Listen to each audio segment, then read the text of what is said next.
What's going on, everyone? I go by the name of Jabari K. Smith. Of course, you're experiencing another episode of the Professional Athletes 5 for 5.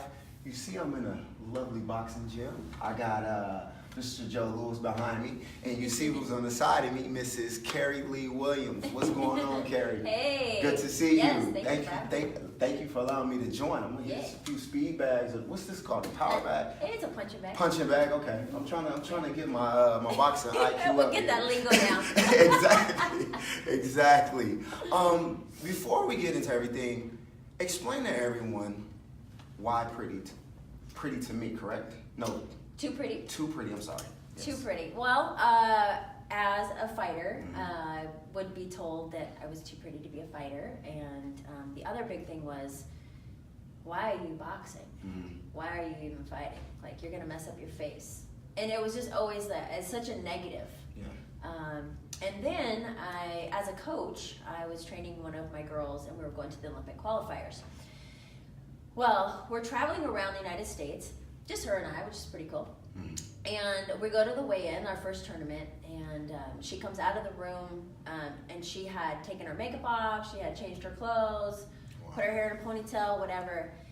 And I was like, why did you do that? I don't understand. Why did you, we're just going to weigh-in. Right. And she says, no one will take me serious as a fighter if I look like basically feminine or pretty. And I was like, get your ass back in there. Yeah, definitely. Go put back on whatever you were wearing, and we're gonna go to the weigh-in. And it just dawned on me that, I went through it, and then you have girls that are growing up, and they feel like they can't be who they are, because then someone won't take them seriously, or someone will think they are incapable of doing something because of their appearance. Exactly. And I was like, no more of that. So that's why I started it. Well, I mean, that's interesting, because when I hear that, and trust me, I can relate, because women that play basketball, they experience similar type of things. But first of all, it's nothing wrong with being pretty. You're pretty, of course. Thanks. But I get what you're saying, because that title can put you in a box, and no one wants to be put in a box. It's like, don't just, thank you for the compliment, of course, but I'm also, I'm a beast with these hands. I can fight, I can do X, Y, and Z. So I get that. So what do you want people to fully understand what too pretty? Like, I get why you started, but for my viewers, where this concept may be new to them, what do they need to learn to understand? It is that, don't put me in a gender box. Gotcha. Don't put me in that box, because now you're trying to limit me, and you're basically pressing your perceived notion on me. Exactly. And that's really what it is. Like for the brand, we have ambassadors who do everything from racing cars to surfing to boxing to owning businesses across the board, and they're out. They resonate with the brand. Because they know what that feeling is like, where someone's like, oh, well, you're just, you're pretty, you're not supposed to be skateboarding. You're not supposed to be surfing, you're not supposed to be doing, that's what boys do. Gotcha. So they love the brand, they feel it, they know what it feels like, and so they're able to go out there and share that. And that's what it means. It just basically means, don't put me in a gender box, and if I want to paint my nails and then go get them dirty, then damn it, that's what I'm going to do. That's what I'm going to do. I love it. So what got you started in boxing? Well, it's a really backwards story. So usually people start as an athlete, and then they coach, and then they own a gym. Something like that. Mine is completely backwards. Gotcha. So I have an environmental science degree, so very different than what I do now. But when I was graduating from college, I met a guy who was a boxer, and he would tell me, I remember, we have a gym that, something's going on there. Okay. There it is. There's a gym to go to for boxers, but the average person isn't allowed to go to that gym unless they're going to be a fighter. Right. And it just kind of stuck in the back of my head, but not really a big deal. And I was working for the government once I graduated from college, and I hated it. And the whole being in the cubicle stuff, it was just not for me, and it drove me nuts. What's interesting is you could have been stuck in another box, too pretty and too smart. It's like, no, I'm breaking away from all of it. I'm out of here. Got you. And I just, just decided that I wanted to own my own business. And I had been like an entrepreneur as a youngster, so I would go and like pick like mistletoe out of the trees and then wrap it up and sell it door to door. Wow. I used to create my own halter tops and sell them at the outside of the Grateful Dead concert. Okay. So I always, you had I was a always strong hustle. Yeah. I was hustling. Yeah. So I always had that inside of me. And I thought, you know what, I want to own my own business, and what do I want to do? And then I was like, oh, remember this guy, he said, there's no gyms. Yeah. And I want to do something different. I want to do something that hadn't been done. I think that's what an entrepreneur is. Right. And I thought, okay, I'm going to open this gym, and anybody and everybody can come and box. They can learn how to box, but they can also work out. They can do weights. They can run, whatever. And I didn't know anything about business. So I bought a book called Business Plan for Dummies. Okay. And I wrote a business plan, and everybody thought it was crazy. Everybody thought it wasn't going to work. Oh, it's never going to work. You don't know anything about business. You don't know anything about boxing. You don't know anything about fitness. I actually was like a super nerdy kid, so I wasn't athletic. And I got a business loan. I got an SBA loan, and that was it. I was out the gate running and opened my first gym at 26.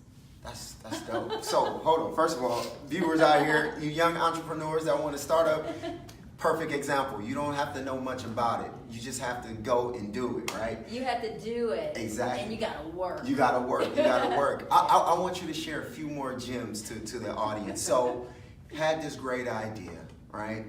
You're unfamiliar with boxing, the boxing culture, although you said you grew up pretty rough, so you did know how to use those hands, but just not as an actual true boxer, as a sport, right?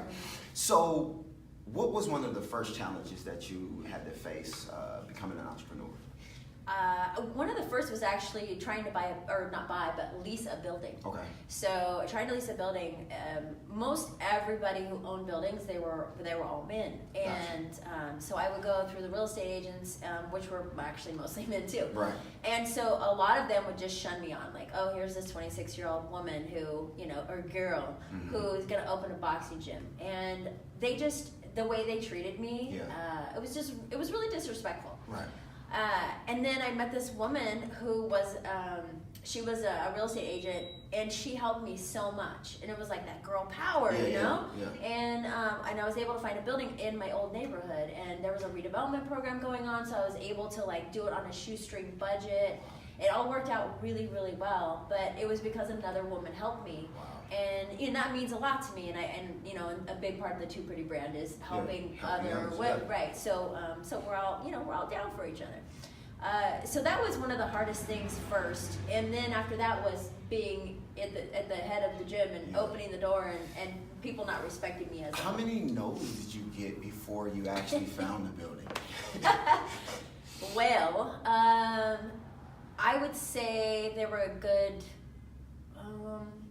I looked at a lot, but the ones that actually were going to like kind of look at my business plan and like take me seriously, probably like 10. Wow. 10 different ones. And those were the ones that was even going to look at you versus the one that didn't even pay attention to you. Yeah. Wow. So it was a big challenge trying to find a building. Got you. So you find a building, you get the gym open. Here goes the other obstacle. You're in a male-dominated business, sport, and culture. So walk me through, how were you able to navigate through all of that as well? So my head trainer was a professional boxer. Okay. And so it ended up working out because then that was credibility. Okay. So I ran the business side. But then we started to get really busy. I was pretty good at business. So we got busy, and I needed to actually help on the floor. So I needed to learn how to be a coach. Gotcha. So then I learned how to be a coach. And then I'm coaching kids and adults. But then now there's a boxing team. Now we have a fight team. And now I'm in the corner, and I'm telling these kids what to do. And I wanted to tell them how they were going to feel. Right. How are you going to feel when you go to the weigh-in? How are you going to feel when you step in the ring for the first time? And I wanted to be able to experience that so that I could then, pass that along to them and help them go through all of those emotions. Right.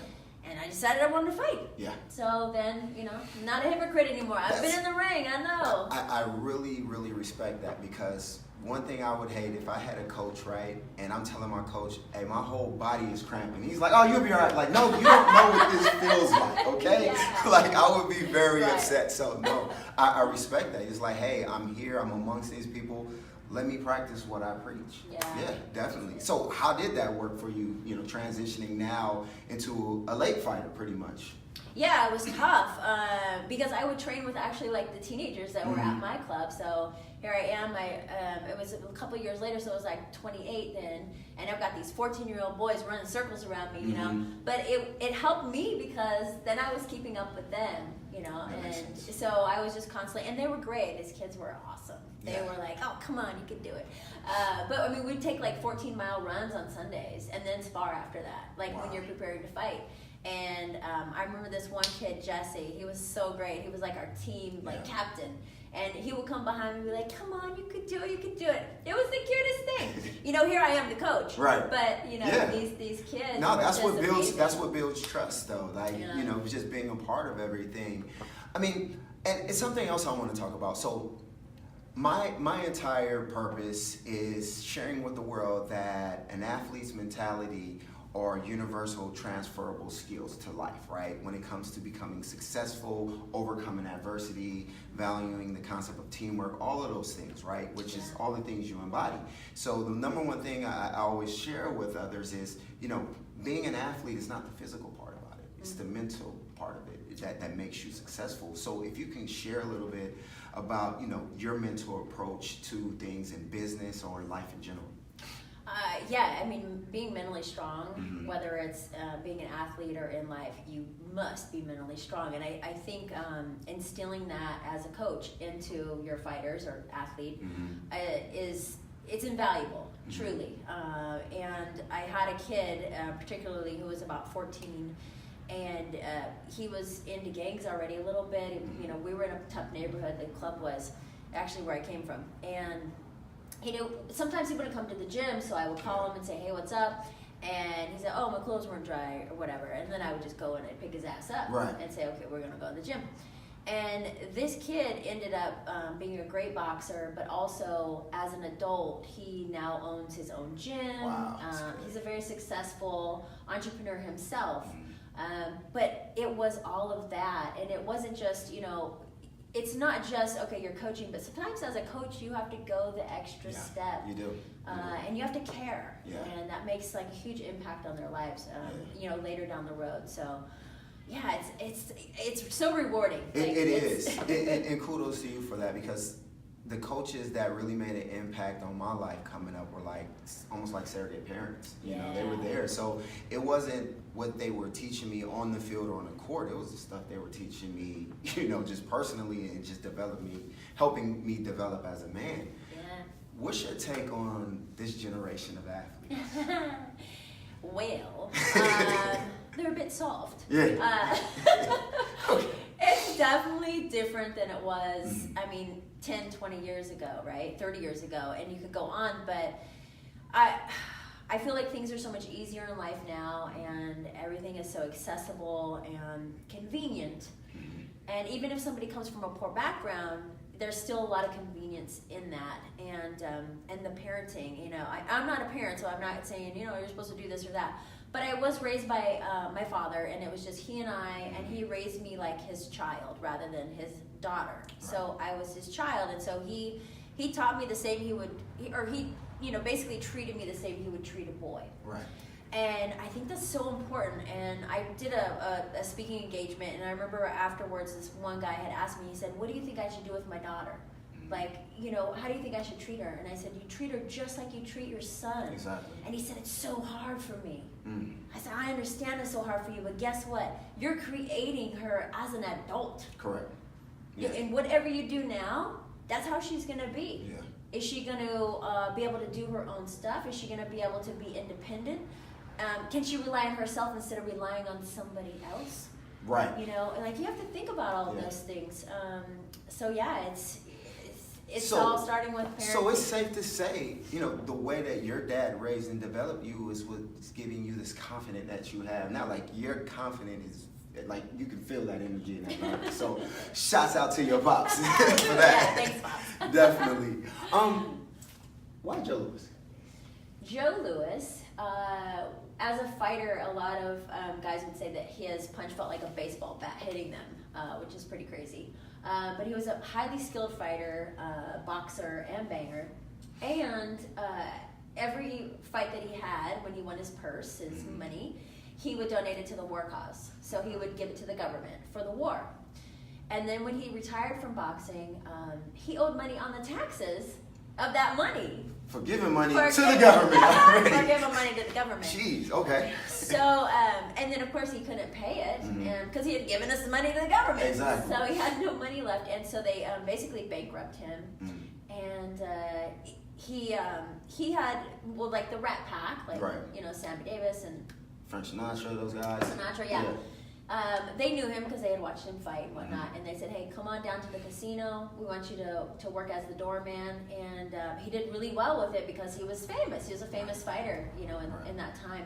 And they helped him out. But there's, you know, such a great backstory with him. Not only a great fighter, but a great person. So I love it. I love it. I just learned something new about him. See, you just put me up on game. What do you think? How do I want to frame this? Where do you think you add the most value, whether it be your brand or your actual boxing skills that you teach?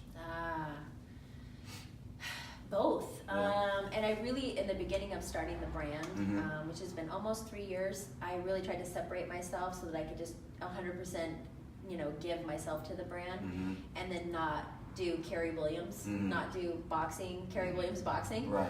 And like last year, someone who knows her shit, she said, why are you separating yourself from the brand? You are the brand. You are the reason why the brand was created, and the message of it, and people relate to you. Yeah. So I said, oh, you're right. Yeah, no, you're definitely right. Like, your brand is the business card. It's like, that's what's going to get people. No, that's awesome that you said that, because, like, I've been watching your videos on when you're talking about training, but most importantly, it's just been the message when you speak to the public and the things like that. I'm like, no, that's what people need to pay attention to. So, you know, finding a way just to blend the two. Another question, hey, I'm a guy. So how can a guy support Too Pretty? Well, we were on $1 Billion Buyer, which is a CNBC business show, and Tillman Fertitta, who's a billionaire that owns the Rockets, he will have companies on his show, and then you can pitch to him, and he'll decide if he's going to make a huge order with you. And they did a great order with us. And after that, when the show aired and then it re-aired, we had a lot of sales come in. And I noticed that well over 50% of the sales were coming from men. Awesome.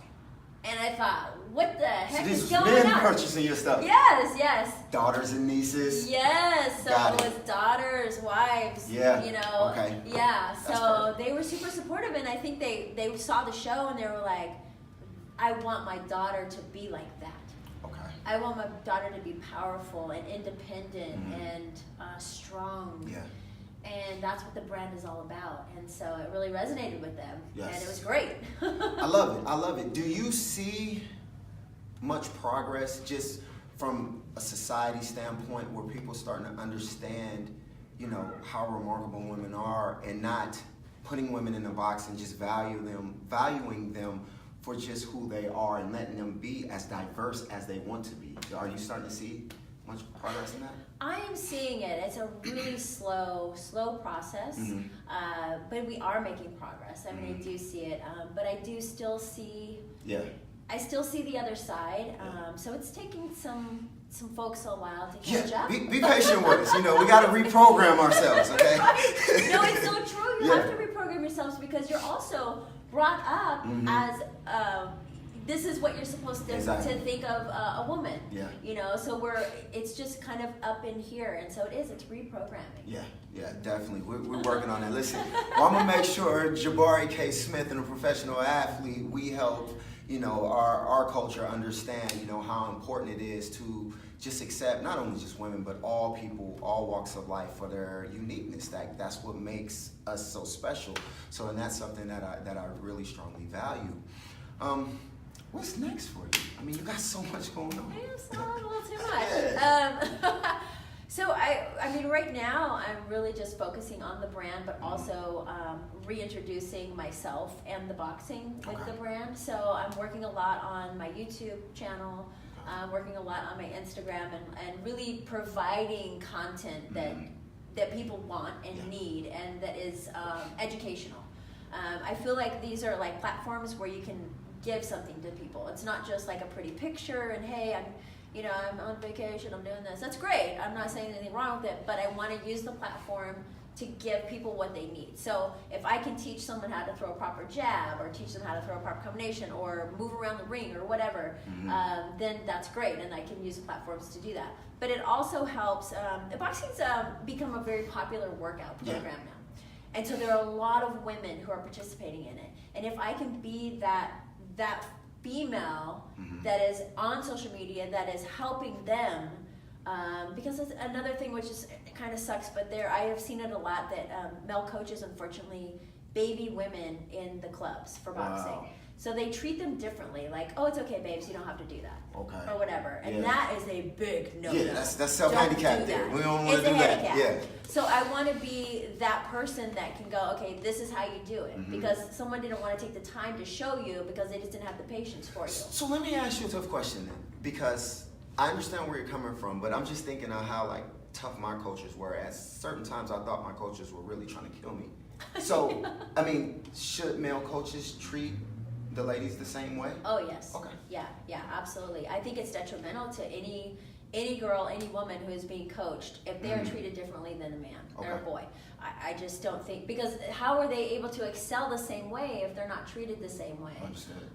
But it goes back to that, like coddling, the father's like, oh, but I don't, she's a girl. And so as men, a lot of times we kind of see that in our female athletes, and so we treat them differently. And I saw it firsthand a lot in the boxing world. Okay. But it's no good. So if I can be the person that can help these ladies, whether they're even doing cardio boxing, it doesn't matter. Yeah. But if I can help them to throw a correct punch, or whatever it may be, then that's what I'm doing. That's dope. Like, I'm putting this out there. I know you're making a huge impact for young men and young women, but really where I see you is really coaching male coaches how to coach. Oh, because I'm learning so much right now, just based off of how I'm wired, on how I feel people should be developed, especially when it comes to young ladies. And I know I'm probably not the only one that's naive. Yeah. And you understand, like I said, once again, kudos to your dad who kind of sparked that seed in you, like, hey, everybody's equal. We're going to all be raised the same way. But like, I see you adding tremendous value to other men coaches that don't understand that. I've never heard that before, but I think that would be amazing. Yeah. And it would be them being able to be open to it, right? Definitely. Yeah. Definitely. But I would love to do that. Yeah, so y'all need to go call her, all right? So y'all can get coached up on how to coach. Before I let you go, it's safe to say you're an established entrepreneur. What are some of the things that you struggle with, you being a vet in the game now? In business? In business. I'm somewhat impatient, and so having this whole new business, I grew a whole chain of boxing clubs, and I was really great at it, and I did it in a pretty quick manner. Yeah. The brand itself is a completely different animal, right. And so it's very slow moving, and it gets discouraging. I mean, for anybody out there who's starting their own business or already in the thick of it. It takes time, and they always say Rome wasn't built in one day. Yeah, that's pretty much it. It wasn't built in a year. Starting a brand is tough because you don't see immediate results. No. You're putting stuff out there, and you're not going to see anything for a minute. But when you do, it's almost like lightning in the bottom. It's crazy. That's what I'm going through right now. So that's what I'm going to learn with you. Yeah, definitely. Yeah. Okay, that's understandable. I definitely get that. What are the things that come easy to you now, being a veteran? Yeah. Just letting it ride off. Just understanding that's just part of the game. Yeah. So if I hear things or I'm treated a certain way, I don't let it bother me, and I just know that if somebody is being that way, it's a sign of their own limitations, and so then I feel bad for them instead of being angry with them, and so it has brought me some patience, a little bit of patience with people. Gotcha. With people, not with myself. Gotcha. But with people, and that's definitely a big one that I'm just kind of like, I'm not going to let it bother me. Okay. And then just keep moving forward. So it's helped a lot. I love it. Well, I'm going to learn that. I'm going to take that page from your notebook. Well, where can we find you? Well, how can we support you? Let's Yes. shameless plug. Let's plug Let's it. do it. Okay, so my personal social media, all of the social media is Cary Lee Williams, and my first name's not Cary Lee, but my Cary Williams is a famous Wait, does that football name? player. Yeah, that name does sound. Is it the Ravens? Is it? So I'm pretty sure it's a Ravens. Okay. So there's a gentleman, pretty popular guy, with the same name I got. So so I use Cary Lee Williams. Okay. So it's Cary, like the male spelling, Lee Williams. Yeah. And then for Too Pretty, it's Too Pretty brand, and that's all the handles for all the social media. So TOO Pretty brand. And yeah, so you can find, if you want to learn how to box or, you know, workouts, whatever, you can follow me personally and the brand. Of course, you can get some apparel. Yep. And always be motivated and empowered by the brand. There it is. There you have it. Go check out that Too Pretty brand. Go get it. Well, Cary, thank you so much for allowing me to steal some of your valuable time. thank Listen, you. we are now in the same network, so hopefully this is the first of many. Yes, Definitely. for sure. Well, guys, there you have it. You just experienced another episode of the Professional Athletes 5 for 5. Until next time, everyone, make sure you like, subscribe, comment, leave threats, questions, concerns, all of the above, all right? But until next time, everyone, stay positive, stay productive, and stay in the presence. I'm out, y'all.